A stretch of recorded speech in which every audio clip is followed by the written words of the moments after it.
Bona tarda. Sigueu tots benvinguts i benvingudes a Casa Amèrica Catalunya. Avui arrenquem la primera sessió d'un cicle que hem dit a punts per una nova arquitectura multilateral i l'arrenquem jo crec amb dos convidades de privilegi, que tenim la sort de tenir-les aquí.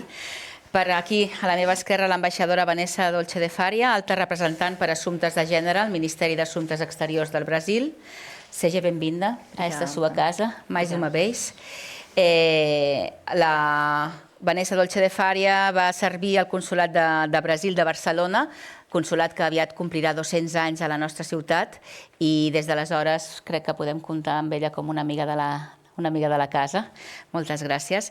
I també tenim a Lorena Elvira Ayuso, secretària general d'Unió Europea i Acció Exterior de la Generalitat de Catalunya. És la primera vegada que comptem amb la seva presència aquí a l'auditori, tot i que l'Elvira Ayuso ens coneix prou bé i coneix la nostra tasca americanista, perquè, diguéssim, la casa està linkada sempre amb Acció Exterior, amb la Conselleria d'Acció Exterior. A totes dues, un profund agraïment per haver acceptat ser aquí. Voy a permitirme presentarlas un poco más ampliamente, porque creo que las dos tienen un currículum que vale la pena que escuchemos. Empezaré por la embajadora Vanessa Dolce de Faria, diplomática de carrera desde 1999. Como ya he dicho, ocupa actualmente el cargo de alta representante para temas de género del Ministerio de Relaciones Exteriores desde 2023. Su trabajo tiene el carácter inédito de apoyar la transversalización de género en las diversas áreas de la política exterior, manteniendo contacto con la sociedad civil, movimientos sociales y diversos organismos internacionales, además de coordinar acciones gubernamentales. Entre el 19 y el 23 fue cónsul general adjunta en Barcelona. Anteriormente había trabajado en las embajadas de Brasil, de Argentina y también de Paraguay. Y en Brasil trabajó en temas relacionados con el continente africano y negociaciones multilaterales. También ocupó los cargos de jefa de gabinete de la Secretaría Ejecutiva del Ministerio de Planificación, Presupuesto y Gestión entre el 2004 y 2005 y jefa de gabinete de la Secretaría General de la Presidencia de la República entre 2013 y 2015 y asesora especial de la Presidenta de la República entre 2015 y 2016. Es autora del libro Política Exterior y Participación Social, Trayectoria y Perspectivas y cuenta con diversos artículos publicados sobre género y diplomacia, incluyendo el artículo Perspectiva de género en la política exterior brasileña, esfuerzos actuales para la transversalización. Lorena Elvira Ayuso es licenciada en Derecho por la Universidad de Barcelona y cuenta con un máster en Relaciones Internacionales e Integración Europea por la Universidad Autónoma de Barcelona. Funcionaria del Cuerpo Superior de Administración General de la Generalitat de Cataluña desde 2004, ha orientado su trayectoria profesional hacia el buen gobierno, la transparencia, la participación ciudadana y la proyección internacional de las políticas públicas. Entre 2018 y 2024 fue jefa de Gabinete Técnico del Departamento de Educación, donde lideró la planificación estratégica y promovió proyectos de modernización administrativa, evaluación de políticas públicas e innovación digital, así como iniciativas de transparencia y rendición de cuentas. En el plano internacional, ha desarrollado una sólida carrera en organismos multilaterales. Ha trabajado en la Comisión Europea en Bruselas, en el ámbito de la cooperación internacional, y posteriormente en la delegación de la Unión Europea en las Islas Salomón y Vanuatu. Allá ejerció también funciones de representación diplomática. Inició su trayectoria internacional en Naciones Unidas, en Nueva York, elaborando trabajos e informes sobre procesos de paz y crisis humanitarias. Y además ha publicado trabajos sobre transparencia y buen gobierno y ha colaborado con instituciones académicas en temas de derecho internacional y gobernanza democrática. Dos interlocutoras, yo creo que de excepción, para hablar de perspectiva de género en los organismos multilaterales. En esta casa, siempre que proponemos un tema, siempre nos preguntamos por qué lo hacemos y para qué lo hacemos. Y creo que para que estemos todos un poco en la misma pauta, y voy a darles unos cuantos datos que son bastante reveladores de la paradoja actual en la cual nos encontramos. Participación de mujeres en el mundo. Solo el 27% de los escaños parlamentarios nacionales del mundo están ocupados por mujeres. Solo el 35,5% de las personas funcionarias electas localmente son mujeres. Solo el 22,8% de los gabinetes ministeriales están ocupados por mujeres. Este mes, y este ha sido otro del encaje o las razones por las cuales hemos empezado este ciclo, este mes ha arrancado formalmente el proceso de elección de Secretaria General de la ONU, como muchos de los presentes saben.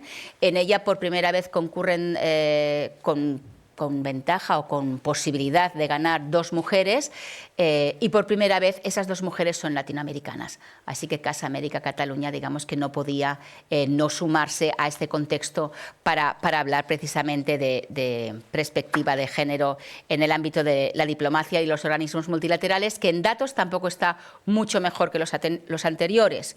23,1% de las embajadas solo ese número, el 23,1%, están lideradas por mujeres.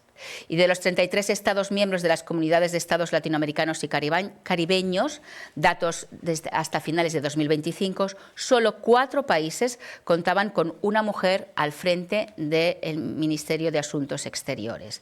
Y en una perspectiva histórica y perspectiva de género cruzada, si arrancamos por 1945, que es un poco la fecha, ¿no?, que se da siempre desde la Academia del Puntal cuando se arranca una nueva organización multilateral, desde 1945 hasta hoy, 2026, solo un 13% de los cargos electos en organismos multilaterales han sido ocupados por mujeres. Yo creo que son datos que nos fuerzan, digamos, a abrir un diálogo y a saber qué se está haciendo desde las administraciones para cambiar estos datos. La perspectiva de género es uno de los ejes, ¿no?, que intenta precisamente darle la vuelta a los datos, que de alguna manera nos fuerzan a pensar que en los organismos multilaterales que tienen encima de la mesa los desafíos más importantes de la humanidad tienen un defecto de estructura, ¿no? O sea, estructuralmente no son inclusivos con las mujeres, ¿no?, que al fin y al cabo son el 55% de la población. Aunque realmente también hablar de esto actualmente, que de alguna manera estos organismos multilaterales están más en crisis o están más criticados, yo creo que también hay como unas ganas de crítica, ¿no? Hay una voluntad de ponerlos en crisis. Quizás que ahora hablemos de que las mujeres ocupen estos sitios es como llegar tarde, pero a la vez yo creo que también a lo mejor que ciertos sitios empiecen a estar ocupados por mujeres puede precisamente revalorizar y darle la vuelta, ¿no?, a esta crisis que tienen los organismos multilaterales. Nos gustaría que, si quieren, arrancaran como 5 minutos de introducción para saber un poco desde cada uno de sus gobiernos qué se está haciendo con la perspectiva de género. Brasil, Cataluña, digamos que no son dos regiones que puedan ser como comparables, ¿no? Pero precisamente nos parecía que, como nosotros somos Casa América Cataluña, el hecho de poder ver qué se está haciendo desde un gobierno regional, local, ¿no?, pero que está inscrito también en un gran esquema global que es el de la Unión Europea, ¿no?, y ver lo que se está haciendo en Brasil quizás es un diálogo también interesante para ver coincidencias, cosas que se pueden sumar, sinergias. Nos parece que puede empezar la embajadora brasileña iluminándonos sobre el tema. Gracias. Bueno, para empezar, bona nit. Quiero pedir disculpas que no hablo catalán, pero entiendo perfectamente, así que con mucho gusto podemos seguir ahí ustedes en catalán. Quiero agradecerte, Marta, por la invitación, a la secretaria Lorena Ayuso por compartirnos este momento. Bueno, al público, veo a muchos amigos queridos, muchas gracias, obrigada por estar aquí. La verdad que me hace mucha ilusión esta actividad, ¿no? Vine mucho por el tema de la defensa de la democracia, por la reunión que hicimos el día sábado aquí en Barcelona, que tiene mucho que ver con las desigualdades y también las de género. Y entraré un poquito en eso después porque creo que es de interés, ¿no? Recién ocurrió. Pero quiero decirles, bueno, en pocos minutos de qué va el trabajo que estamos haciendo en Brasil, mi posición, que es nueva. Yo soy, bueno, como dijo Marta, la alta representante para temas de género del Ministerio de Exteriores, y eso es algo que tiene 3 años en Brasil, que creamos en el primer año del gobierno Lula III. ¿Y por qué lo hicimos? Porque por primera vez hemos reflejado entre los objetivos de la política exterior brasileña la promoción de la transversalidad de género en la política exterior, de la igualdad racial, de la diversidad y de la inclusión. Entonces, quiero empezar diciéndoles que en Brasil no hablamos de género sin considerar la diversidad y más que nada el tema racial, ¿no? ¿Y por qué es así? Es así porque yo vengo de un país en que el 30% de la población está formado por mujeres negras. Estoy hablando de un colectivo de casi 60 millones de personas. Y es el grupo más vulnerable. Si miramos todas las camadas de desigualdades, ¿no?, las interseccionalidades y las políticas públicas que tenemos que pensar y hacer para combatirlas, tenemos que pensar en primer lugar en este grupo muy vulnerable, pero también en otros de mi país, las mujeres indígenas, las mujeres periféricas. Entonces, es con esta mirada que hacemos las políticas nacionales públicas, pero también tratamos de tocar el tema a nivel internacional. Este compromiso está reflejado no solo en la política exterior, pero también en otras políticas públicas que están en otros ministerios.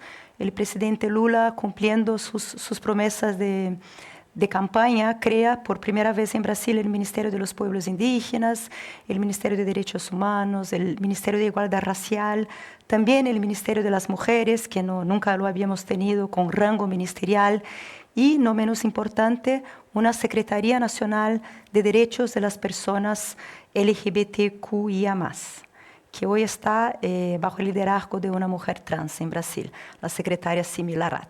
Bueno, ese es como el panorama general del cargo. El primer año ha sido un año de trabajo de normalización. Yo, de hecho, he sido nombrada, estaba todavía aquí en Barcelona. Tengo que hacer un agradecimiento muy especial a una persona que veo aquí, un funcionario del consulado, Iván Tamaki, si no fuera por tu ayuda, porque empezamos ahí, creo que no teníamos idea de lo complicado que iba a ser la reconstrucción del país y de las políticas públicas. Entonces, todo el primer año, yo vuelvo a Brasil en julio, pero los meses ya anteriores todavía aquí, ha sido un año en que buscamos normalizar posiciones, ¿no? Hay que, ahora parece como un poco lejos, pero no tanto, pero nosotros no podíamos ni siquiera hablar de género, los diplomáticos y las diplomáticas brasileños. Así estábamos. Entonces, el primer año durísimo, ya después vuelve Brasil al escenario internacional y con muchísimos desafíos, ¿no?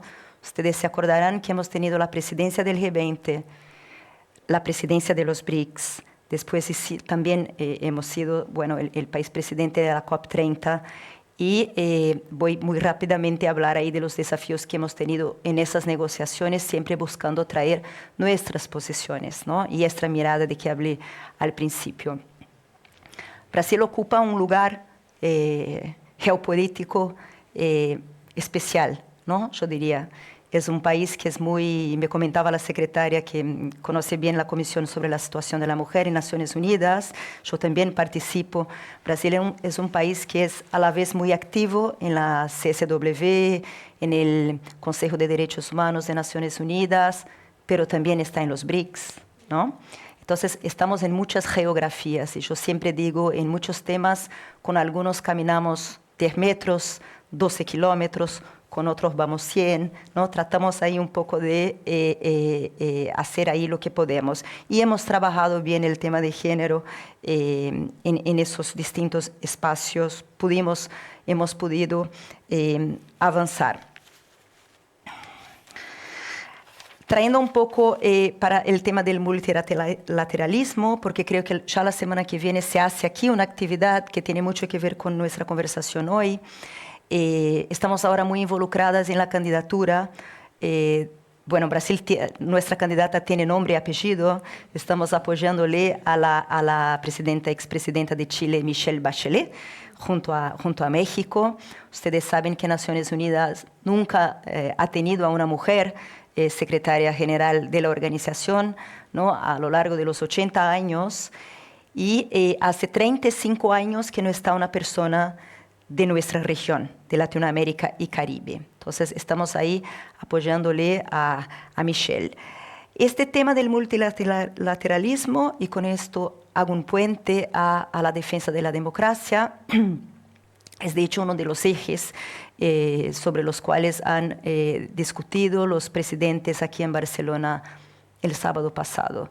El Foro de la Defensa de la Democracia empieza como iniciativa conjunta Brasil-España, los presidentes Lula y Sánchez, el año 2024, a los márgenes de la Asamblea General de Naciones Unidas, en la cual el entonces presidente Boric ofrece Chile para lo que yo nombro una etapa regional, y la hicimos en Chile en julio del año pasado, después otra vez a los márgenes de Naciones Unidas y ahora esta vez aquí en Barcelona, ¿no? Discuten sobre 3 ejes: la defensa del multilateralismo, los cambios que hay que producir ahí para que volvamos a todos a creer en el multilateralismo también, el combate a la desinformación y también un eje muy fuerte que son las desigualdades. Y ahí traigo un poco de género. Hemos trabajado mucho, bueno, para Brasil una gran prioridad es el combate a la violencia digital de género y la violencia política de género. Bueno, esas 2 violencias tratamos de trabajarlas en todos los espacios geopolíticos en que estamos y las hicimos reflejar también en la Declaración de la Defensa de la Democracia. Estuvo contemplada, ¿no? Tengo datos que me parecen que son interesantes. Bueno, hubo también en la víspera de la reunión de la Defensa de la Democracia una bilateral Brasil-España muy importante, muy grande. Se han firmado muchos memorandos de entendimiento. Nos hemos enterado que España tiene un pacto estatal de Estado de combate a la violencia de género del año 2017. Lo han renovado el año 2023. Y Brasil viene ahora, justo ahora, de firmar un pacto entre estados, no solo de gobierno, pero entre todos los 3 poderes de Estado, de combate al feminicidio.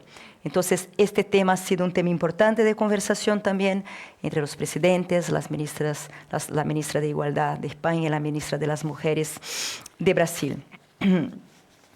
Hablando muy rápido en un minuto de representatividad, los datos creo que son feos en el mundo, pero son muy malos en Brasil, ¿no? En el Parlamento brasileño tenemos hoy solo el 18% de mujeres, muy baja participación. Tenemos hoy 10 ministras del total de 37, muy abajo de la paridad, pero nunca hubo tantas. Y en la diplomacia, con mucho esfuerzo, hemos llegado al 21% de embajadoras jefas de misiones, que es el promedio mundial. Somos muy activos en Brasil y si hay interés podemos profundizar en el debate en el tema de las acciones afirmativas, que quiero decir, tenemos cuotas, ¿no? De hecho, en los concursos públicos brasileños hoy, si tú presentas oposiciones, el 35% son cuotas, ¿no? Tenemos el 5% para personas con discapacidades, 25% para personas negras, 3% para indígenas, 2% para quilombolas, ¿no? Quilombolas, si no saben, son ahí las personas que viven en áreas, en regiones hacia donde se han fugado las personas que en el pasado estuvieron esclavizadas. Entonces tienen el área reglamentada con sus derechos y hay cuotas también para esta parte de la población. Eso es algo que empieza en el país a partir del año 2014 con la ley de cuotas. De hecho, las universidades empiezan a su voluntad 10 años antes, pero un dato curioso, la Cancillería brasileña, si por un lado también puede ser conservadora, como lo suelen ser las cancillerías en todo el mundo, por otro ha sido muy vanguardista. Allá empezamos en el año 2000 el primer programa de becas, ¿no? Que son becas que las tenemos hasta hoy, para que personas negras puedan financiar sus estudios y presentar las oposiciones. Y esas becas siguen hoy como política pública. En lo que refiere a las mujeres, tenemos ahora cuotas también en el proceso de presentación de posiciones, porque estamos en el promedio solo el 23% de mujeres, pero estamos llegando a resultados muy buenos. El año pasado llegamos al 42% con esta medida que es de interés, podemos profundizar. Pero ahora creo que le escuchamos a la secretaria Ayuso también con el objetivo de eso hablábamos justo un poco antes, de pensar sinergias, ¿no?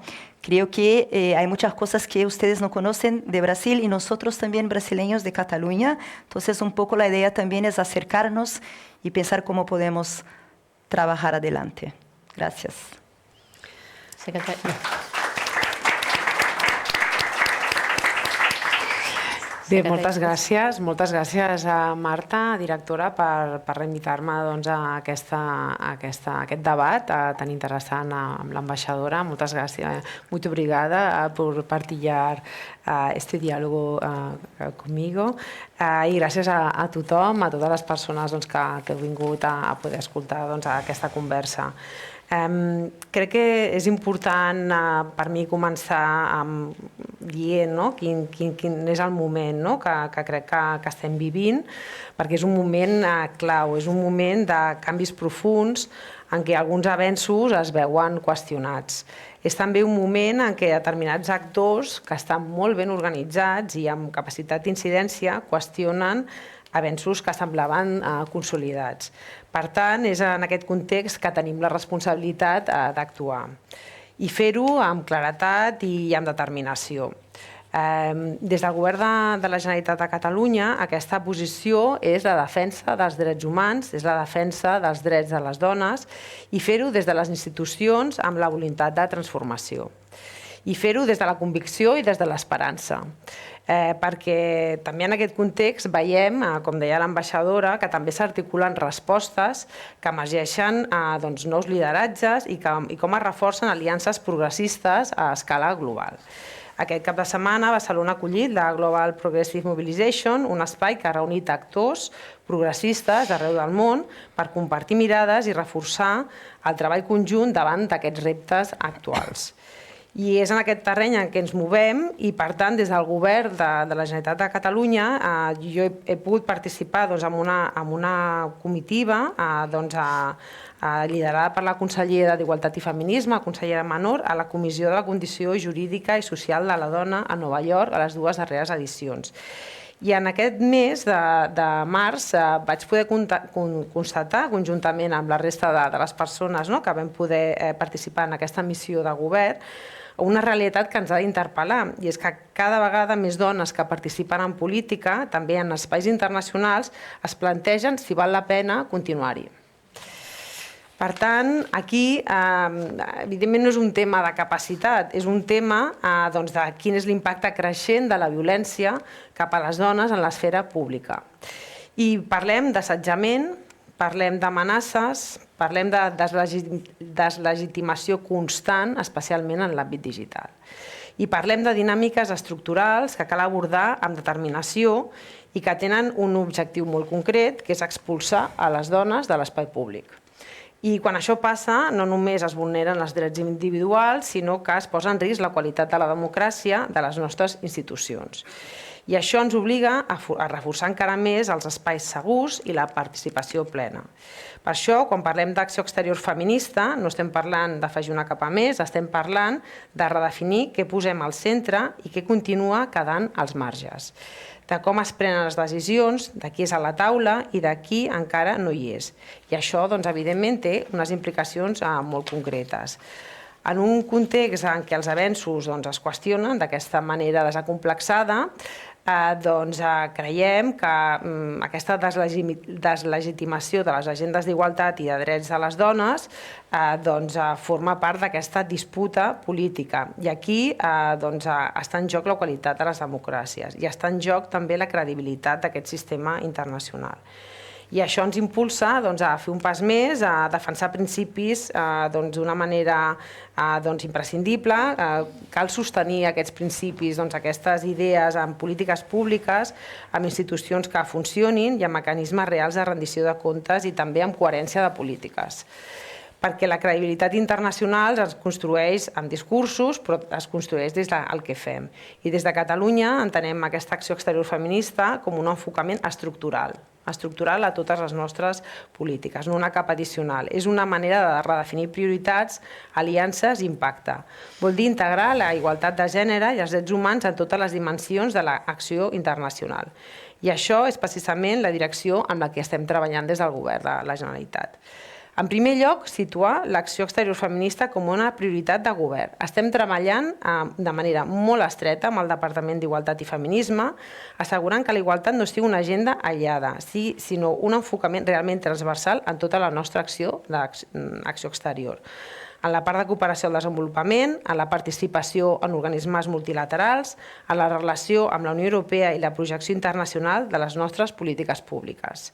I sobretot alineant el que fem a casa al que defensem a fora, o sigui, aquesta coherència de polítiques públiques. En segon lloc, construint sobre una trajectòria sòlida, estem construint sobre una cooperació al desenvolupament que és sòlida, amb una mirada i amb un enfocament molt feminista. Una cooperació orientada a abordar desigualtats estructurals i reforçar drets, autonomia i la participació de les dones. Fa uns mesos, a l'inici de gener, vaig poder fer un viatge per visitar projectes de cooperació al desenvolupament al Senegal i és allà on veus realment que totes aquestes actuacions que fem, aquests projectes que estem donant suport financer, funcionen i veus que les dones estan empoderades, hi ha polítiques en llocs de molta importància de geopolítica i allà el que també veiem és que és important no només donar aquest suport econòmic, sinó ser allà, parlar amb ells, que coneguin quin és el nostre posicionament polític i que en aquest moment de regressió estem allà, com a Catalunya, no només amb aquest finançament, sinó amb aquest suport polític. Deia l'ambaixadora que en alguns moments hi havia diplomàtics a Brasil que no podien parlar de gènere, doncs això veiem que en molts països estan retirant segons quin llenguatge a les seves polítiques i per tant per nosaltres és important fer aquest viatge també per dir que políticament per nosaltres mantenir aquest compromís amb la igualtat de gènere és una qüestió que cal posar en valor i que l'han de conèixer per la nostra presència i per la nostra compartir també debat i mirades respecte al món que estem vivint. Per tant, va de coses concretes, de dones que poden accedir a drets, que si no quedarien només en un paper. I va de processos, de recursos que permeten reforçar una autonomia econòmica i la participació i la capacitat de decisió de les dones. I per tant, aquests compromisos compartits volem que tinguin aquest impacte real. En tercer lloc, des de Catalunya reforcem el nostre paper en espais europeus i multilaterals. Treballem per posicionar Catalunya com un actor actiu i compromès amb la igualtat de gènere, impulsant aliances amb actors regionals i globals i contribuint activament a agendes compartides. Perquè la proximitat amb la ciutadania ens dona una responsabilitat clara, que és traduir aquests compromisos en polítiques concretes i sostenibles en el temps. Perquè la igualtat de gènere no és sectorial, és una expressió directa de la qualitat democràtica de les nostres institucions. I aquest és el compromís de Catalunya, convertir aquests principis en canvis reals i duradors. I això també té implicacions molt concretes en com construïm les nostres institucions. I aquí és on també podem marcar la diferència. La paritat no passa sola. Requereix polítiques actives de detecció, d'identificació i de promoció del talent femení. Requereix ser molt proactius, perquè sovint les dinàmiques de selecció i de promoció no juguen en igualtat de condicions. Perquè els perfils de les dones molt sovint no arriben als llocs de decisió. Cal anar a buscar-los, cal generar confiança i crear les condicions perquè hi siguin. Perquè encara avui el potencial i la trajectòria d'homes i dones no es valoren de la mateixa manera. I això és precisament el que estem canviant. Des del Govern de Catalunya, aquesta és una línia de treball clara, la nostra aposta per una acció exterior feminista, que no és una declaració puntual, té una base sòlida en aquesta cooperació al desenvolupament de llarga trajectòria, doncs amb aquest enfocament feminista orientat a reduir desigualtats estructurals i reforçar els drets i l'autonomia i la participació de les dones. És un treball sostingut en el temps, basat en l'experiència i en la col·laboració amb aliances diverses que reflecteix aquesta maduresa d'aquesta cooperació. I el feminisme va més enllà d'aquestes polítiques que tenim molt enfortides de cooperació al desenvolupament. És un enfocament que ha d'impregnar totes les nostres polítiques públiques i totes les nostres formes de representació, i això es reflecteix en com ens organitzem com a govern. Vull també compartir que a nivell de govern és un govern que té 16 consellers i conselleres, dels quals 9 són dones i 7 són homes, que això és important. I també a nivell de departament, el departament que representa Unió Europea i Acció Exterior, tot el nivell de direcció política del departament és totalment paritari. I això, ja us dic, no és un tema casual.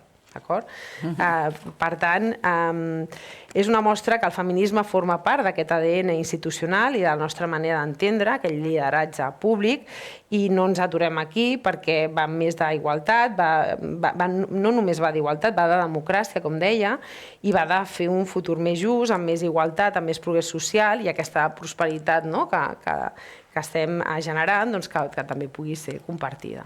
Per tant, en mi cas seria parar. Moltes gràcies.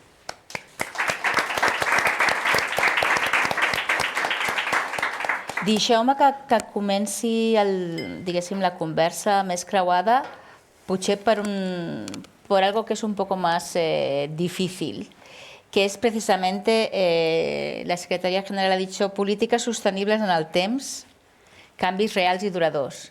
Y la embajadora nos ha explicado que cuando arrancaba en su cargo con Iván, vieron todas las dificultades que había para volver a retomar todo este tema. Entonces, ¿cómo fem possible? O sigui, ¿cómo hacemos que estas políticas transversales de género, de feminismo, puedan ser como una capa freática, ¿no? Algo que pueda sostenerse en el tiempo, sean cuales sean los turnos políticos de los gobiernos? ¿Eso es posible?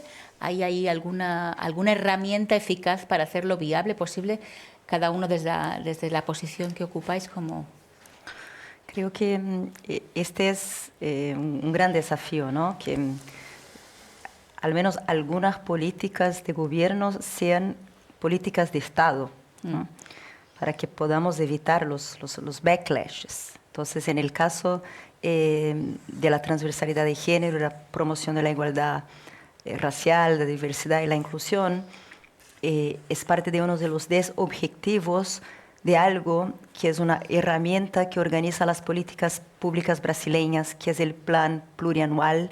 No sé si conocen, el Plan Plurianual brasileño tiene una particularidad que tiene el objetivo justamente de evitar las pérdidas entre gobiernos. Entonces, la hacemos en el primer año de un gobierno y el plan tiene la durabilidad hasta el primer año del gobierno siguiente. Está obligado el Estado brasileño.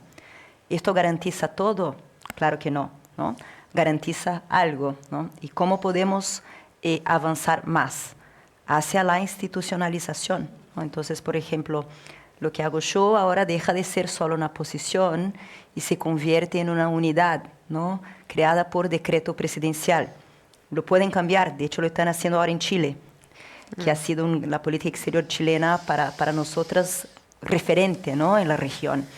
Pero justamente a eso llegaron y ya lo están cambiando. Así que no tenemos garantías absolutas, es imposible, pero estoy muy segura de que el camino es trabajar para que tengamos la legalidad más bien establecida, ¿no? La institucionalidad. Por ejemplo, si vuelvo al tema de las cuotas en Brasil, hubo mucha resistencia. La sociedad brasileña no estaba preparada, ¿no?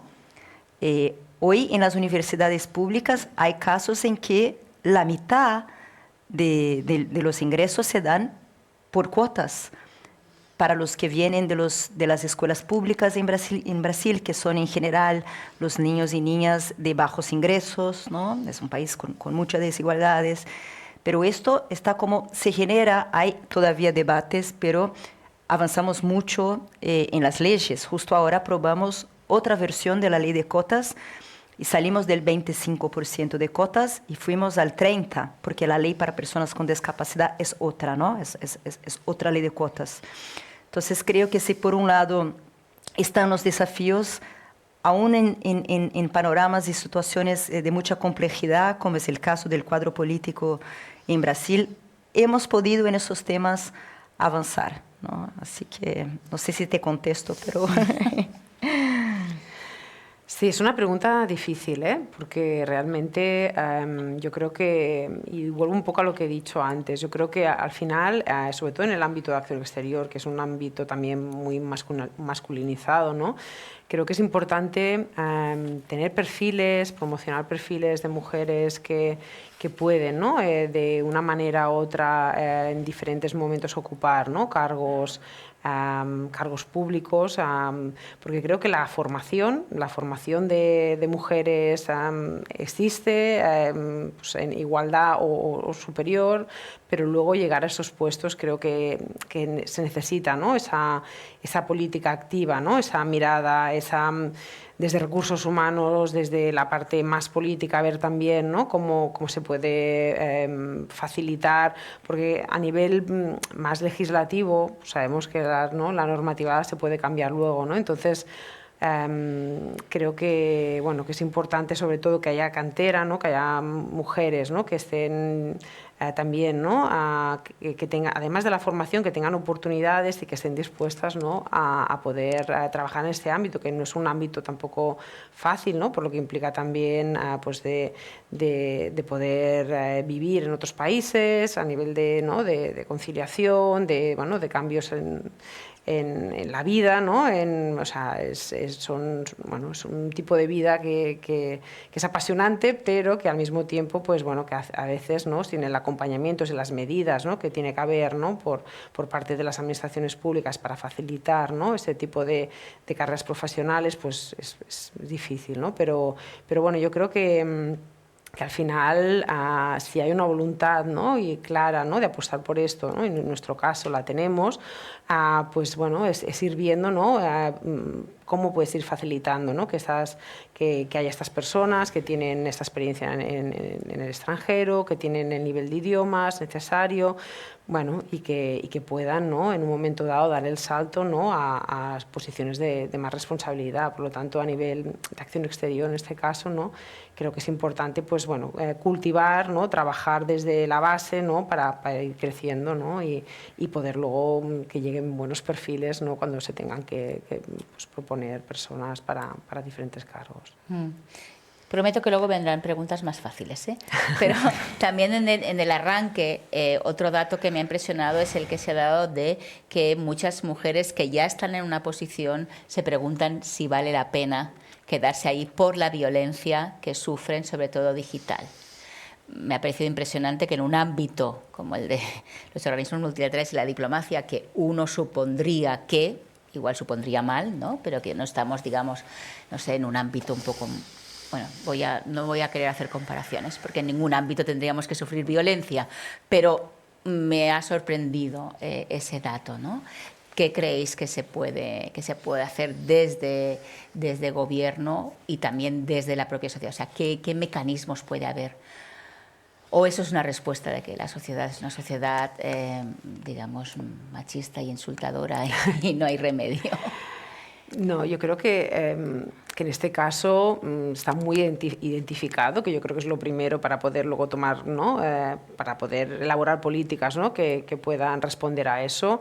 Está identificado desde de Comisión Europea, ¿no? en su estrategia, ¿no? de igualdad, es uno de los temas, ¿no? que acaba de aprobar en marzo, ¿no? pues es uno de los temas, ¿no? que pone el acento, ¿no? para poder trabajar en toda esta violencia digital, ¿no? Contra las mujeres.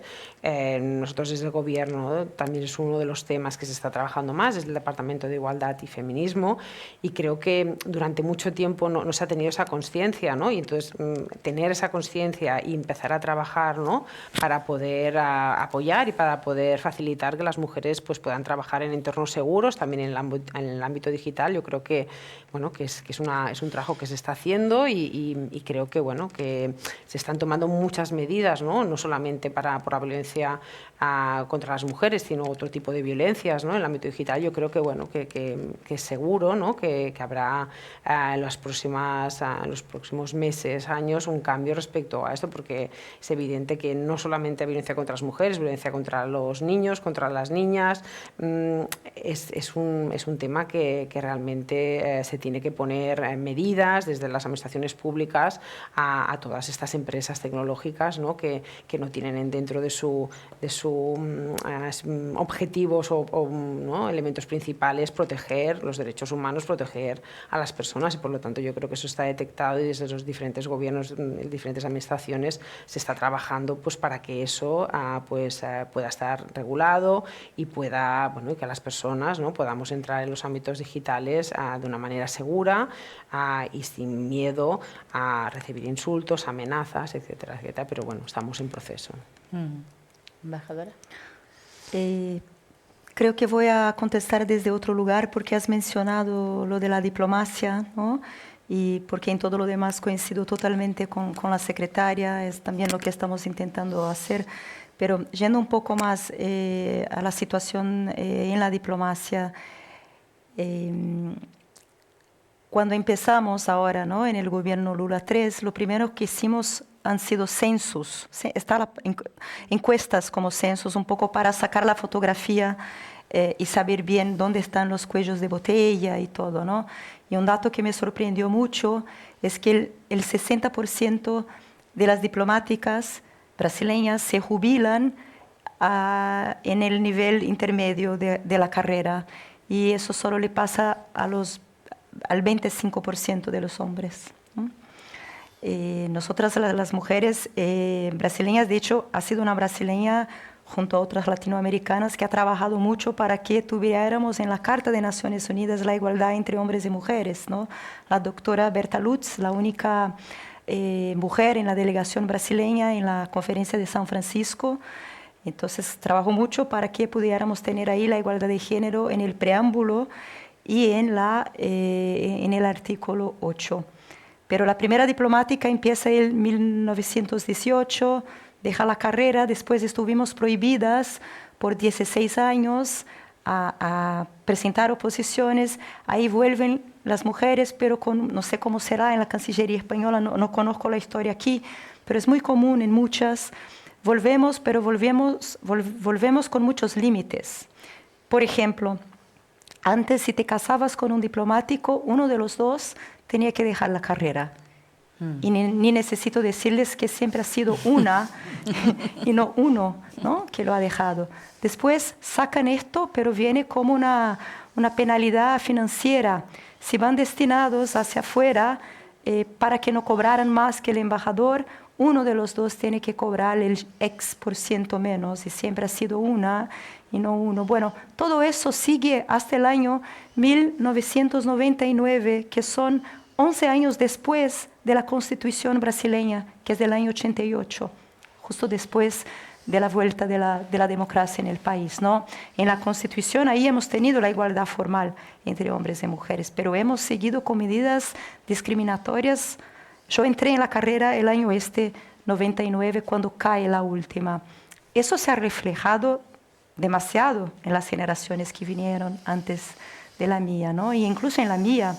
Y ahora vemos un cambio generacional muy grande, porque de hecho las dificultades las viven mucho más también hoy hombres, ¿no? En sus parejas, con hombres diplomáticos en sus parejas con mujeres. Pero creo que el hecho de que somos tan pocas, ¿no? Tampoco genera el efecto de que, como dicen ahí los ingleses, if you can't see them, you can't be them. Entonces, por eso el tema de la candidatura de la secretaria general de Naciones Unidas me parece muy estratégico, muy, muy estratégico. Ni siquiera me puedo imaginar el efecto que hubiera tenido si en Estados Unidos hubiese ganado una mujer, ¿no?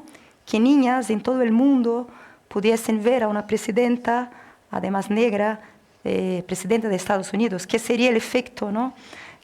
El efecto que eso generaría en muchas generaciones. Creo que tenemos pocas referentes, no solo en la diplomacia, sino en la política en general, no tanto aquí, que han avanzado mucho con la paridad, ¿no? Me parece, antes hablábamos ahí y me preguntaban cuál sería la medida que tú tomarías la paridad, ¿no? Con esto. Estoy muy interesada en la paridad sustantiva, no solo que estén mujeres, pero que estén mujeres comprometidas con los avances de las mujeres. Pero sí, creo que va... Eso es importante. Sí, totalmente, ¿no?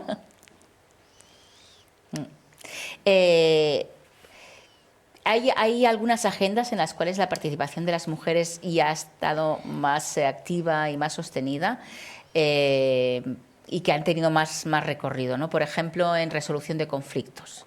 Entonces, me gustaría un poco que nos pudierais comentar qué aprendizajes podemos extraer de todo este tiempo en el cual se ha incrementado mucho la participación de mujeres en la resolución de conflictos, con algunas consecuencias mucho más positivas que negativas de ese incremento de mujeres, y si creéis, por otro lado, que los resultados o la manera en que se ha trabajado estas agendas pueden trasladarse a otras agendas, ¿no?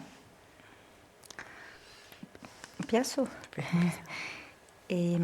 Bueno, sabemos que cuando están las mujeres en las mesas de negociaciones de esos acuerdos, los resultados suelen ser más duraderos. ¿Duraderos se dice? Sí. Más duraderos. Eso hay investigaciones, es un dato, pero creo también que quizás el gran efecto que produjo ahí la resolución del año 2000, creo que 1325, ¿no? que empieza la Agenda de Mujeres, Paz y Seguridad en Naciones Unidas, es el hecho de que empecemos a pensar las mujeres como un grupo más vulnerable que sufre los efectos de las guerras, del cambio climático, de una manera específica. Entonces, no solo porque somos más de mitad de la población, a mí me parece que solo el hecho de que lo somos tendría que bastar, pero también el hecho de que suframos las crisis de una manera específica tendría que llevarnos a ocupar más posiciones de poder y sí o sí estar en las mesas de negociaciones. Hubo muchos avances, ¿no? Creo que, no sé, 15 resoluciones después, en muchos países como en el mío. Ahora estamos en el segundo Plan Nacional de Mujeres, Paz y Seguridad. Es una coordinación que hay que hacer con sociedad civil y todo el gobierno para presentar el plan. Hemos avanzado mucho, pero también me parece que la Agenda de Mujeres, Paz y Seguridad, al menos en Latinoamérica o Brasil, perdió empuje un poco. ¿Sabes? No la veo hoy con la fuerza que ya ha tenido antes. No sé, secretaria, qué opina usted, pero dejó de ser una agenda con la fuerza que creíamos que iba a llegar a tener, ¿no? En Brasil no está la sociedad civil, los grandes movimientos sociales, ¿no? Las ONGs, los movimientos de periferia, no se interesan mucho, quizás también por el tema de que los conflictos y lo que puede llegar a ser la definición de conflicto armado en el Consejo de Seguridad y los miedos que tienen los países, ¿no? De que no se haga la securitización de problemas sociales, socioeconómicos, también perjudica un poco la discusión y el avance del debate, me parece. Secretaria. Sí, yo cuento una anécdota. Cuando estuve en Naciones Unidas estaba en la división del Consejo de Seguridad y recuerdo que esta resolución, la 1325, era una resolución que estaba muy de moda, ¿no? O sea, hablo de 2009, o sea, que ha llovido ya. Y creo que se tenían muchas esperanzas, ¿no? En el sistema de Naciones Unidas, ¿no? De que esta resolución iba a cambiar mucho, ¿no? La manera de entender, ¿no? De llegar a soluciones pacíficas, ¿no? Y se ponían muchos ejemplos, recuerdo, de algunos países africanos, ¿no? Que había habido una participación muy importante, ¿no? De mujeres en las negociaciones, ¿no? O de presión, ¿no? A los negociadores que eran hombres para poder llegar a soluciones, ¿no? Que tuvieran en cuenta elementos que normalmente no se tienen en cuenta, ¿no? Que son los derechos humanos, que es la cohesión social, que es la reparación, ¿no? Que son elementos que incorporan, ¿no? Las mujeres en ese tipo de debate. Entonces, creo que, ya digo, que en estos 25 años, ¿no? Creo que hubo un momento donde se vio que era muy relevante esta resolución, se tenían muchas esperanzas en ella. Y actualmente también comparto que no soy tan positiva respecto, ¿no?, a cómo se está implementando, ¿no? Ahora mismo estamos en un contexto geopolítico con muchas guerras, con situaciones muy complicadas y no es un tema, ¿no?, que salgan los análisis, que salgan las propuestas, ¿no?, de que haya mujeres, ¿no?, que puedan aportar, que puedan estar en las mesas de negociación. Si vemos las fotos, vemos estas negociaciones que se hacen en diferentes conflictos, apenas se ven mujeres y bueno, yo creo que aquí sí que se tendría que poder dar un impulso, pero ahora mismo, tal como está, ¿no?, el contexto, ¿no?, y cuál es la fuerza, ¿no?, de Naciones Unidas, que no está siendo una fuerza, ¿no?, impulsora, ¿no?, de esta resolución de conflictos, pues claro, este elemento pues no está siendo tenido en cuenta, ¿no? Y en la agenda de mujer y clima, embajadora, ¿la mujer puede tomar una especial relevancia? Yo creo que en la agenda de mujer y clima casi vivimos un milagro en Belén, en la COP30, de que se habla muy poco aquí en Europa, pero hablamos muchísimo en Brasil, que es el hecho de que pudimos en el multilateralismo entre casi 200 países aprobar un Gender Action Plan, un documento muy ambicioso, muy ambicioso. Ambicioso en el sentido de que logramos cosas que no logramos en ningún otro documento, en ningún otro foro, como por ejemplo la protección de las mujeres defensoras del medio ambiente, derechos sexuales y reproductivos, economía de cuidados. Algo que para Brasil era muy importante es que estuviera reflejado la contribución de las niñas y mujeres afrodescendientes, ¿no? Eso sí, pudimos. Es un documento, claro, es un documento que convoca a la profundización del debate y de los datos, ¿no? Entonces, ahora estamos justo en una etapa para llegar a un consenso de cuáles van a ser los datos que vamos a recolectar los países. Es dificílimo, ¿no? Porque, por ejemplo, hay países en que está prohibida la pregunta a cuál raza perteneces, ¿no? Conozco mucho, es mucho la situación de muchos, a lo mejor no sé si aquí, Europa en general. Claro, en Brasil todo lo que hacemos, todas las políticas públicas parten de esto. Entonces, un poco, y por eso también son importantes estas actividades, ¿no?, para acercarnos también y tratar de entendernos, ¿no? La desigualdad en Brasil tiene sí o sí que ver con la esclavitud, ¿no? Entonces, es algo que es parte del proceso de constitución del país y también de cualquier política que busque hacer frente a las desigualdades. Pero tuvimos más allá del Gender Action Plan, también una participación mucho mayor de mujeres. Ahora no quiero decir el número porque de verdad no me acuerdo, no me lo recuerdo, pero tuvimos, sé que son muy bajos, ¿no?, como presidentes de COP, creo que hasta hoy han sido 20, solo 5 veces mujeres, pero la delegación de Brasil, más del 40%, no es la paridad, pero bastante, ¿no? Y pudimos profundizar mucho, creo que mucho por la participación indígena, porque la hicimos ahí, ¿no?, en Belén. Lo que me pareció un gran acierto, no sé si conocen la ciudad, hablaban tan mal, ¿no?, que iba a ser, no sé, el caos, y yo estuve por 10 días y me sorprendió muchísimo. Claro, hace mucho calor, no estás en una ciudad amazónica, pero esa idea que tuvo el presidente de que estaría bueno vivirlo en loco, me pareció muy, muy, muy inteligente, y bueno, con mucha presencia indígena, mucha presencia. Entonces, las mujeres indígenas que están muy organizadas políticamente en Brasil y en la Amazonía. Hay muchas actividades en la Blue Zone también, no solo en la Green Zone. Creo que sí pudimos avanzar bastante. ¿Y la participación ciudadana? ¿Cómo hacemos para que, digamos, desde la ciudadanía haya como una petición o unas ganas, digamos, de entrar de coger este eje de perspectiva de género y entender que muchas acciones de la política mejorarían con esto. ¿Cómo hacemos? Sí, yo creo que la participación ciudadana es importante escoger los temas, ¿no? Porque al final, tradicionalmente, ¿no?, se han hecho procesos participativos, ¿no?, y al final se tiene que ver, ¿no?, por parte de la ciudadanía que es importante participar, que el tema les interesa, les interpela. O sea, a veces, ¿no?, hay tendencia, ¿no?, a hacer participar en temas que quizás, ¿no?, la ciudadanía no es el tema que les motiva, Preocupa. que les interpela, y por lo tanto es importante escoger bien el tema. Para que participen las mujeres hay que pensar muy bien también esos procesos participativos para facilitar también esa participación.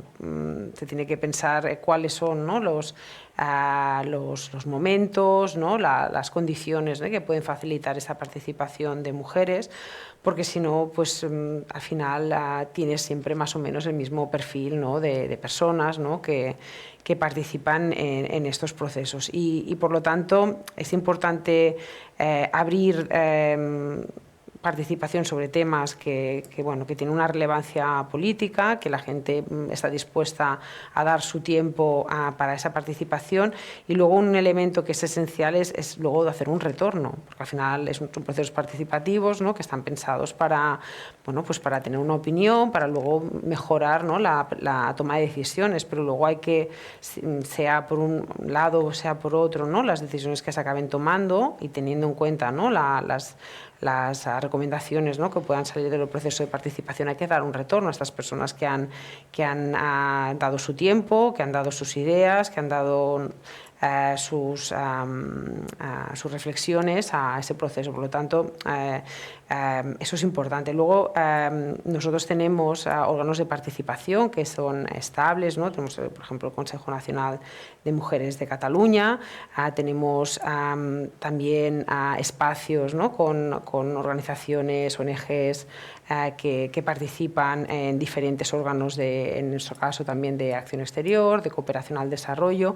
Y bueno, además de esos espacios estables, pues en esos espacios estables también se puede facilitar primero una información de las propuestas, ¿no?, que se están tirando adelante, y después pues cuál es la visión, ¿no?, que tienen esas organizaciones. Por tanto, esa participación se tiene que hacer a diferentes niveles, ¿no?, a nivel de ciudadanía, a nivel también de las organizaciones, ¿no?, que ya tienen que ya son representativas, ¿no?, dentro de sus ámbitos, y a intentar también, nosotros en diferentes redes intentamos también que se incluyan, ¿no?, esos procesos de participación, y por lo tanto es muy importante que haya, ¿no?, esos espacios, y que las políticas públicas al final, ¿no?, las decisiones se toman por los gobiernos, pero siempre serán mejores, siempre serán más ricas las visiones, ¿no?, que pueden venir, ¿no?, por diferentes actores, y siempre serán más fáciles de implementar, aunque sea por una cuestión totalmente de querer una implementación efectiva, duradera en el largo plazo. Si los diferentes actores participan y al final se puede llegar a decisiones que toman en consideración todas esas aportaciones, será mucho más fácil que se puedan implementar y que no haya esos retrocesos, ¿no?, porque ha habido una situación de consenso, ¿no? Merci. Digamos que si pudierais vosotras decidir unos cambios estructurales en la arquitectura multilateral, no todos, digamos que pueden escoger, no sé, 2, 3 cambios cada una de ustedes, ¿cuáles serían las decisiones que tomarían? O sea, de repente llegan a un espacio de poder y pueden decidir 3 cambios que creen que realmente pueden mejorar la arquitectura multilateral que tenemos actual. ¿Cuáles serían? Bueno, creo que todos aquí coincidimos, espero, que el cambio, la ampliación del Consejo de Seguridad de Naciones Unidas, ¿no? No solo la ampliación, sino de alguna manera cambiar el hecho de que, pocos países tienen el veto, ¿no? De hecho, tienen ahí todas las decisiones, pero creo que hace falta, no sé, esto es lo primero que pienso, de alguna manera tenemos que volver a poner el derecho internacional, ¿no? Y el multilateralismo como las bases para las relaciones internacionales, ¿no? Y el Estado de Derecho. No puede ser que el uso de la fuerza sea la regla, como estamos viendo, ¿no? Yo, bueno, llevo ahí casi 30 años como diplomática y de verdad, hace, no sé, al menos un año que te empiezas a preguntar, ¿no? ¿A qué te dedicas? Así es como, porque todo lo que hacemos y en lo que creemos, y creo que sí tenemos que seguir ahora más que nunca defendiendo esos valores y esos pilares, pero están bajo ataque, ¿no? Es como, entonces, creo que no son tres, esta decisión habría que cambiar el Consejo de Seguridad, las reglas, ¿no? Tendría que reflejar más la fotografía de poder, no va a ser fácil. Sí creo que el mundo en aquel entonces era mucho más fácil que hoy en día. Pero si pienso en el multilateralismo, eso sí o sí. Y después, sí, a lo mejor la paridad, de alguna manera también, ¿no? Sustantiva, que es mucho más complicado de precisar. Pero creo que ahí tendríamos que tener hombres y mujeres en los espacios todos de negociación y de poder, en una situación al menos más cerca de la paridad. Secretaria General. Bueno, yo creo, comparto muchas primero el Consejo de Seguridad también era para mí la primera idea, ¿no? Porque al final, bueno, los consejos cuando se creó, ¿no? Pues la Carta de Naciones Unidas, ¿no? Y el Consejo de Seguridad era un mundo y ahora estamos en uno muy diferente, ¿no? Entonces, ese bloqueo, ¿no? Que hay, ¿no? En decisiones importantes en temas de seguridad, ¿no? Teniendo en cuenta la composición, ¿no? Los P5, ¿no? Los Estados miembros, ¿no? que tiene este derecho a veto, hace realmente inoperante, ¿no? El Consejo de Seguridad. Entonces, sí que hay, ¿no? Maneras también de visibilizar, ¿no? Cuál es la mirada, los apoyos a nivel de Asamblea General de Naciones Unidas, ¿no? Y ha habido, pues, pero claro, evidentemente no tienen, ¿no? En temas de conflicto el mandato, ¿no? que tiene el Consejo de Seguridad. Por lo tanto, intentar que el Consejo de Seguridad sea operativo, ¿no? Que con esta reforma, ¿no? Que lleva muchísimos años también, ¿no? En proceso, ¿no? Y creo que de alguna manera tendría que poder acelerar, ¿no? Ante situaciones como la actual, pues tendría que poder haber esa voluntad, ¿no? de agilizar esta reforma y bueno, siendo complejísimo, evidentemente, pero bueno, creo que si no, bueno, es muy complicado avanzar con los temas que se tienen que tratar allí. También yo pensaba en el tema de la paridad, ¿no? De cómo formular, ¿no? Que en determinadas posiciones siempre tenga que haber, ¿no? Diferentes candidaturas de mujeres, ¿no? Y la embajadora decía mujeres sustantivas, ¿no? Yo diría mujeres feministas, ¿no? Porque, sí, porque realmente bueno, vemos mujeres, ¿no? Que están en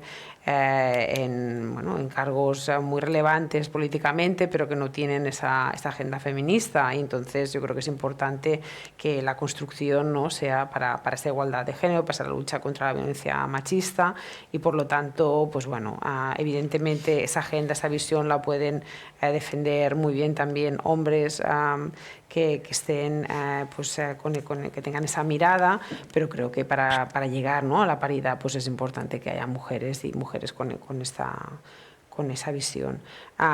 Y yo, como otro elemento, derecho internacional humanitario. Yo creo que el derecho internacional humanitario es fundamental. Si las reglas básicas que nos hemos dado, ¿no? como estados, como sociedades, ¿no? durante muchos años, ¿no? y se han hecho basados en unas experiencias de guerra, ¿no? y si eso, ¿no? deja de cumplirse, deja de tenerse en cuenta, pues pasamos a la barbarie, ¿no? Entonces, para mí el derecho internacional humanitario es un derecho fundamental y bueno, mucha preocupación por ver, ¿no? que determinados países, ¿no? pues realmente hacen una vulneración sistemática, ¿no? de lo que implica, ¿no? este derecho internacional humanitario. Por lo tanto, para mí es como la base, ¿no? de poder luego construir otro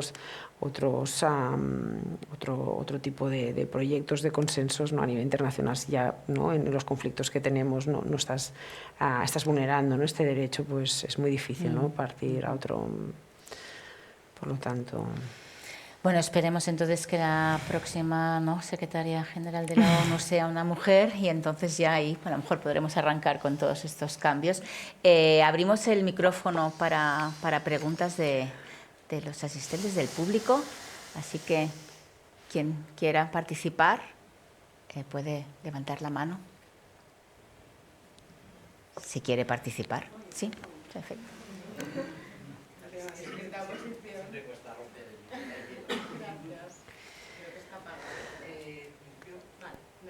Bueno, muchas gracias. Es un orgullo y un honor escucharos, la verdad. Yo quería hacer una pregunta relacionada con precisamente la elección de la esperamos nueva Secretaria General de Naciones Unidas. Sí. Porque yo, quizá por prudencia o escepticismo, creo que el reto en el que estamos viendo... Espera, que et canviarem el micròfon. Bueno, si no puc cridar. Bueno, és que quan ho estem gravant, llavors canviem. Sí, perquè aquest té com una mena de percussió que pot estar bé si seguim acompanyant, però... Així, ara sí. Bueno, ha sigut un honor escoltar-vos.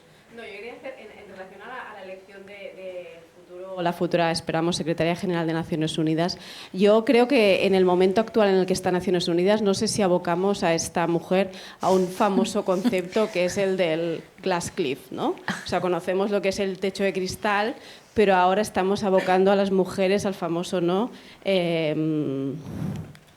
Acantilado, eso no me salía la palabra en castellano, de cristal, ¿no? Es poner una mujer en una posición de súper relevancia en un momento de una gran crisis, ¿no? Suele pasar, que ¿no? Kamala Harris es perfecta, que tú has hecho referencia ya en tu intervención, una perfecta candidata, y me gustaría, si os parece, quizá yo es que soy escéptica o tal, pero si os parece que es un problema potencial que podría tener la nueva secretaria general y que luego nos dijeran, ya habéis tenido una, no ha funcionado mucho, pues ahora os toca otros 50 años de secretarios generales. Gracias. O peor, o que digan que como ya teníamos una, pasó porque era una mujer, que eso también es un gran argumento que se puede utilizar. Sí. Bueno, ya antes de la pregunta, al escucharte, pensé que habría que puntuar que también el tema... empieza ahí a tener mucho empuje en un momento trágico, ¿no? Del multilateralismo. Entonces, ahora a ver, ¿no? Una mujer. Pero la verdad, para que seamos honestos, eso ya viene desde un tiempo, ¿no? En la última elección de Guterres, de hecho, se formaron ahí casi un cuartel, no sé si cuartel, sí, ¿no? cuartel. De mujeres muy bien preparadas, que después han fundado ahí la organización que está en Madrid, la Global Women Voices. Exactamente. Y él tuvo que salir también con la salida Guterres, que es abajo de él todas mujeres, ¿no? Entonces hemos avanzado mucho, ¿no? Pero sí creo que es un momento, ninguna persona humana será capaz de sanar las dificultades, y tenemos sí o sí que siempre puntuar esto, ¿no? Que también queremos que sea una mujer, pero será una mujer en una situación de crisis que jamás nos hemos enfrentado en el multilateralismo. Entonces, milagros no hacemos ni hombres ni mujeres, ¿no? No hay que esperarlos que una mujer los haga. Pero yo sí espero que una mujer feminista pueda a lo mejor escuchar de otra manera, actuar de otra manera, ¿no? Claro que para eso necesitamos el cambio de las reglas también, ¿no? Pero sí, estoy muy convencida que el cambio en sí, de que sea una mujer con estas características que tiene nuestra candidata, aportaría mucho al momento de crisis en que estamos. Sí, a ver, yo creo que es, bueno, a nivel de Comisión Europea, ¿no? Tenemos a dos mujeres, ¿no? En un contexto muy complicado, ¿no? Tenemos a la presidenta de la Comisión Europea, ¿no? Y tenemos a la alta representante, ¿no? Que también es mujer, ¿no? Y realmente, bueno, yo creo que son contextos muy, muy complicados y, bueno, y al final también... pues bueno, no creo que para nadie, ¿no? Fuera difícil. También tenemos un secretario general de la OTAN, ¿no? Que es un hombre y que también, ¿no? Vemos que, bueno, cuál es, ¿no? En un contexto súper complicado cómo está actuando, ¿no? Entonces, bueno, yo creo que es, con contextos tan complicados es difícil, ¿no? Pues eso, tener la capacidad de poder hacerlo todo, ¿no? De una manera de una manera que tenga el respaldo de todo el mundo, no lo vas a tener, ¿no? Y en Naciones Unidas yo creo que, bueno, que se necesita mucha energía, se necesita también unas habilidades de comunicación muy importantes, unas relaciones, ¿no? importantes con los diferentes estados para establecer consensos y por lo tanto una persona como muy abierta, ¿no? A ese diálogo, ¿no? A esas formas de entender, ¿no? También la diplomacia y bueno, yo creo que las mujeres pues tenemos también esa capacidad, ¿no? de escucha activa, ¿no? y de poder pues, ver pues, cómo se pueden plantear cosas de diferente manera, ¿no? Estamos aquí, ha habido todos estos secretarios generales hombres, ¿no? Pues bueno, yo creo que también pues, es el momento, ¿no? de que haya otras maneras y otras miradas, ¿no? por parte de una mujer, ¿no? Y por lo tanto bueno, estaremos encantados de ver que se pueda ser una secretaria general.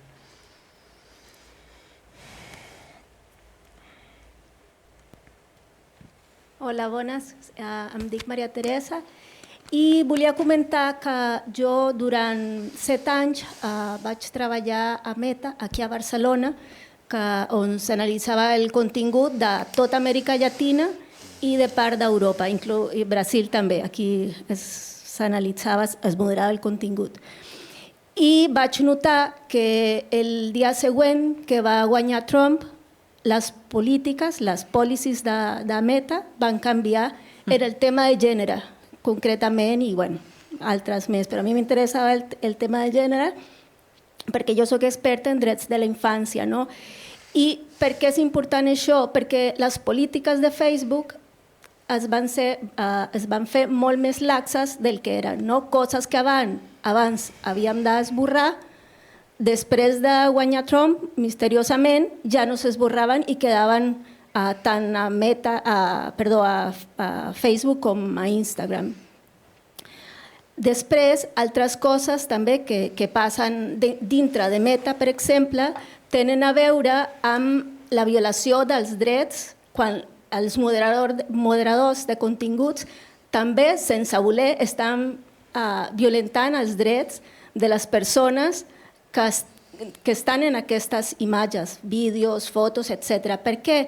Perquè moltes vegades, per exemple, s'analitza el contingut d'un nen o nena d'explotació sexual d'un nen o nena o pornografia infantil, per exemple, i està a la pantalla i al teu costat està un altre i al teu costat un altre i doncs s'està revictimitzant aquesta persona i també les dones en el tema de violència de gènere, tot el que sabem, no cal dir-ho, no? Totes les imatges terribles que la gent comparteix de violència contra les dones, també les mira tothom. És dir, encara em sembla que les empreses tecnològiques van 7 passos abans que el que va a tot el tema de les regulacions, no? I una cosa que també que em sembla molt increïble és que, per exemple, no sabem on s'està analitzant el contingut dels nostres països. Aquí es revisava, per exemple, el contingut català de Brasil. Jo no sé si a Brasil sabien que el contingut, que la violació dels drets humans i de les dones, la violència digital, s'està analitzant en un altre país amb altres legislacions. En aquest cas era europea, però això no importava perquè no l'analitzaves el contingut d'acord a la legislació europea, per exemple, sinó a les polítiques de Meta. I tot això penso en la violència digital, no? Igual també en el tema de la intel·ligència artificial, que també aquí es van fer els primers experiments també de tota la intel·ligència artificial, i tot això encara ens costa una miqueta estar al mateix ritme que les empreses tecnològiques. Doncs era una mica, jo el que volia saber era el tema de la rendició de comptes, no? Com s'està treballant això, no? Perquè potser que ara Meta va marxar de Barcelona l'any passat i ara no sabem on són, on s'està analitzant el contingut de nens, nenes, dones catalanes, no sabem on s'està mirant aquest contingut, o si ho està fent només el robot, no ho sabem. I crec que això seria important plantejar-lo des del punt de vista de la incidència en polítiques públiques.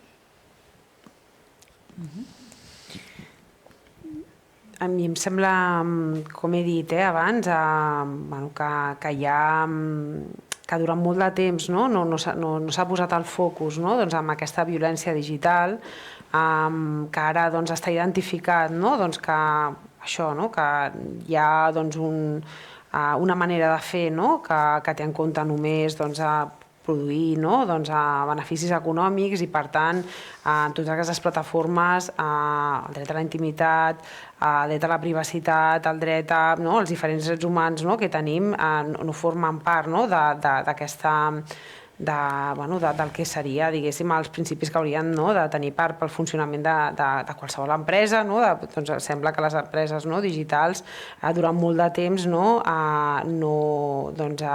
han fet, no han tingut això com els elements a tenir en compte, que amb l'arribada de Trump encara això ha anat a pitjor, i per tant jo crec que una altra vegada el que deia abans, que crec que aquí són els poders públics que han de poder posar totes les normes, perquè si no al final aquestes empreses tecnològiques s'han posat unes normes a ells mateixos, han donat una informació que han considerat adient, però vull dir que crec que aquí l'Estat, els estats han de ser molt més forts, i crec que aquí també s'estarà treballant, com deia, des de la Comissió Europea, des de l'Estat, des del Govern de Catalunya, per poder veure que tots aquests comportaments que si ho fes una empresa d'un sector no digital, analògic, en un àmbit segur, que hagués estat molt més identificat i molt més perseguit, doncs en l'àmbit digital l'ha semblat que una mica a l'Orient,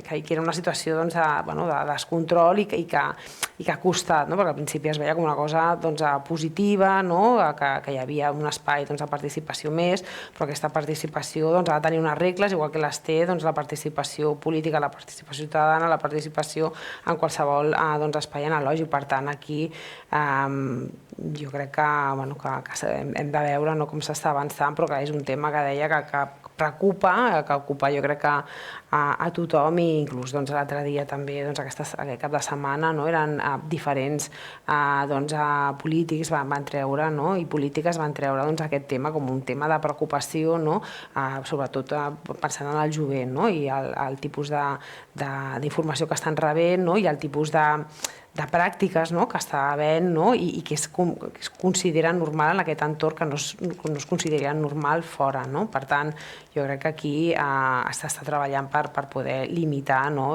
tota aquesta situació de totalment descontrol en l'àmbit digital, perquè té unes afectacions molt greus a la vida de les persones, a nivell de salut i a nivell de l'ús de les seves llibertats.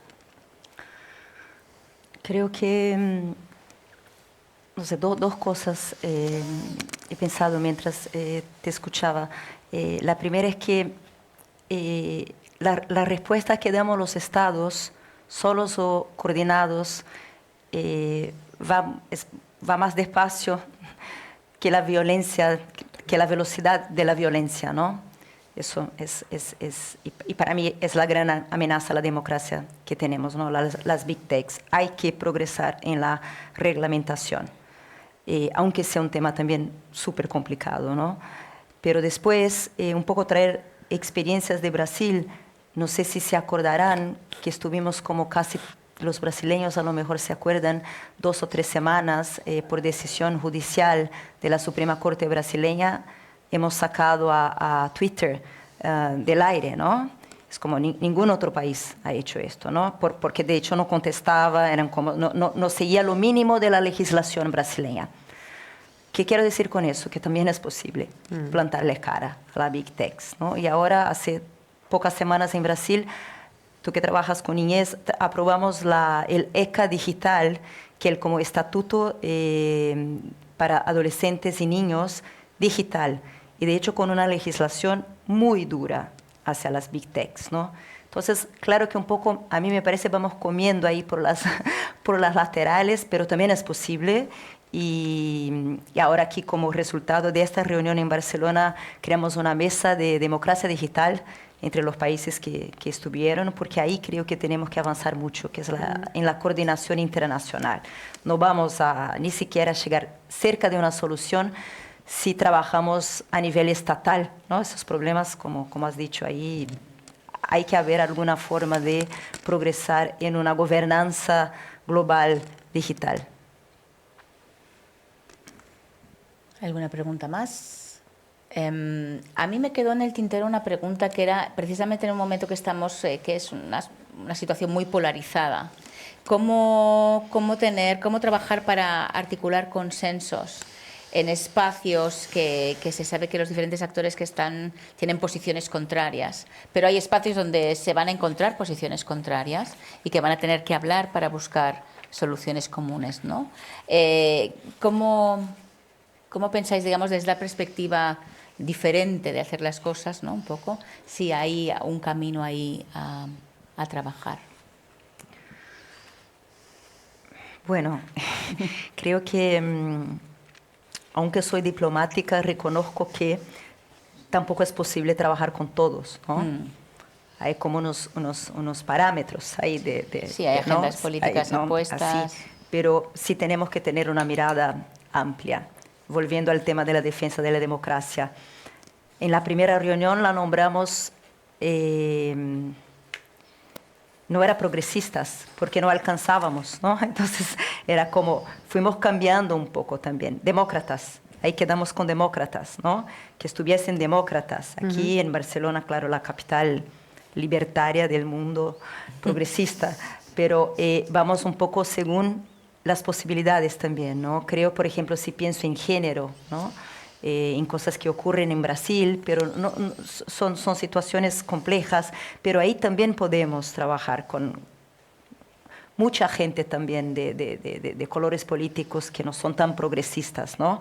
Claro que hay límites muy claros, me parece, pero tendremos un poco, a mí me parece un gran desafío, ¿no? Para que podamos avanzar, tendremos que ampliar las miradas ahí, como diplomacia a nivel 100%, como hay que dejar, de hecho, de lado mucho de lo que a nosotros nos gustaría que fuera para llegar a algo que sea posible en un sentido común de democracia, Estado de Derecho, ¿no? Y hemos tenido buenos señales aquí en Europa, en elecciones recientes también, ¿no? Creo que también hay que reconocer que son tiempos difíciles, pero que estamos dando batalla, ¿no?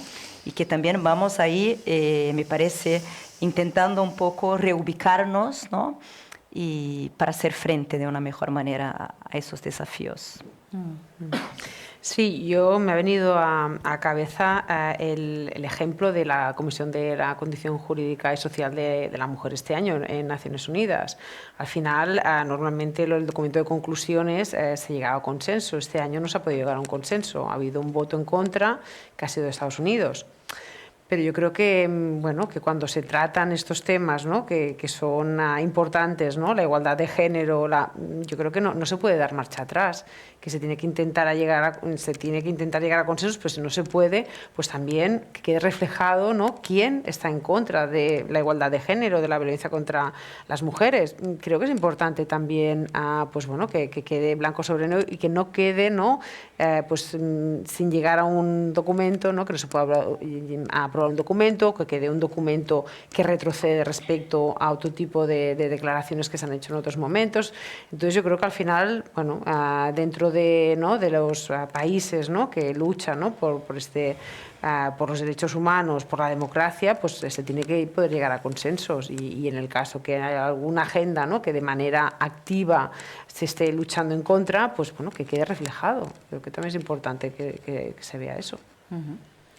Pues si no hay más intervenciones, lo dejaríamos aquí. Moltíssimes gràcies a les dues per haver volgut participar en aquesta primera sessió del cicle i us esperem el 29 d'abril a la segona part. Merci.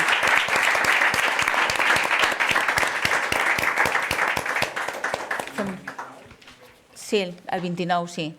29 d'abril farem la segona sessió d'aquest cicle amb l'ambaixadora Francisca Méndez Escobar, que és la representant permanent de Mèxic precisament davant dels organismes de l'ONU a Ginebra. Ja us centrarem més específicament en aquesta elecció de la primera secretària general de l'ONU. Moltes gràcies. Molt bé.